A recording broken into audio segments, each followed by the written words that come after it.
The FBI is investigating a spate of hoax bomb threats against Democratic congressional people over the holiday, in addition to hoax threats and swatting attacks against some of Donald Trump's new administration picks. Joining me now is Alexi McCammond, MSNBC political analyst and host of the In Sync with Alexi podcast. Alexi, welcome. What are you hearing about these threats? And since lawmakers on both sides of the aisle were targeted, would you expect a bipartisan approach to solving these?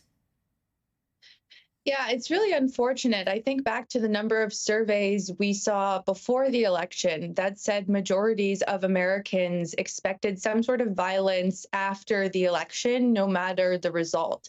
And we're kind of immediately seeing some sort of political violence that has erupted after Trump's election just a couple of weeks ago. I mean, you were reporting on the Black folks around the country who were receiving those crazy text messages from people saying that they were going to round up slaves. And now we see, unfortunately, this same type of nasty behavior being directed at folks. I think, to your point, the fact that it's on both sides of the aisle really just speaks to this violent moment that we're in which people don't know how to express, whether it is politically motivated or otherwise, their feelings without taking it to this extreme level. Well, I guess we'll see if there is a bipartisan approach to it, because apparently it's affecting people on both sides of the aisle. So let's move on to what Trump did on social media, which was say that Mexico's new president, Claudia Sheinbaum, agreed during their phone call to stop migration and promised to close the border. But then she wrote on social media that Mexico's position is not to close borders, but rather to build bridges between government and people. She even told reporters there will not be a potential tariff war.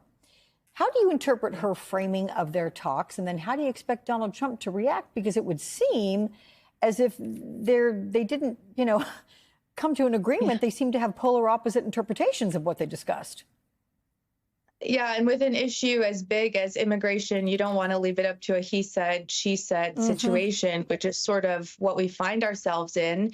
Now that he has been reelected as president, I'm reminded of how he likes to use Twitter, or now Truth Social in this case, to declare policy or personnel decisions, to really give the accounting of what is happening in real time, but it's only according to him. That, of course, makes journalist jobs more important. But what is problematic is this strongman approach that Trump takes, not just in person with other world leaders, but over the phone, and then trying to back them into certain policy positions. That obviously does not work. We all remember that last time Trump said that he was going to build the wall and that Mexico was going to pay for it, that Mexico had agreed to pay for it. Of course, that is not the case, and that is not happening. So we'll see if he's able to get what he wants by way of tweeting or posting online. But so far, according to her response, other world leaders are not going to let them, be backed into a corner by his tweets.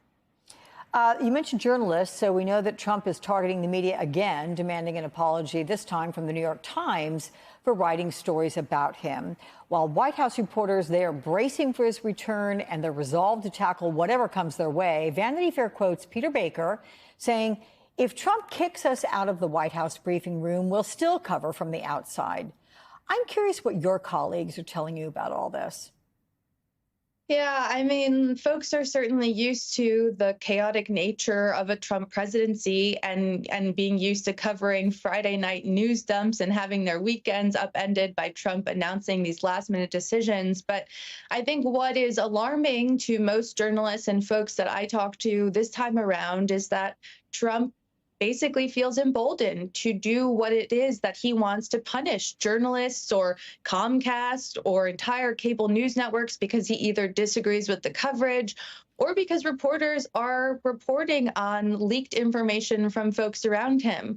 I was thinking earlier today, back in 2017, when he reportedly told then FBI Director James Comey that he wanted to put journalists in prison just for a couple of days if they were reporting on leaked classified information or otherwise, to show us a lesson, basically, to teach us that it is not okay to do our jobs. And so now what is concerning is whether he goes beyond demanding an apology and really acts on those instincts that he has for punishment.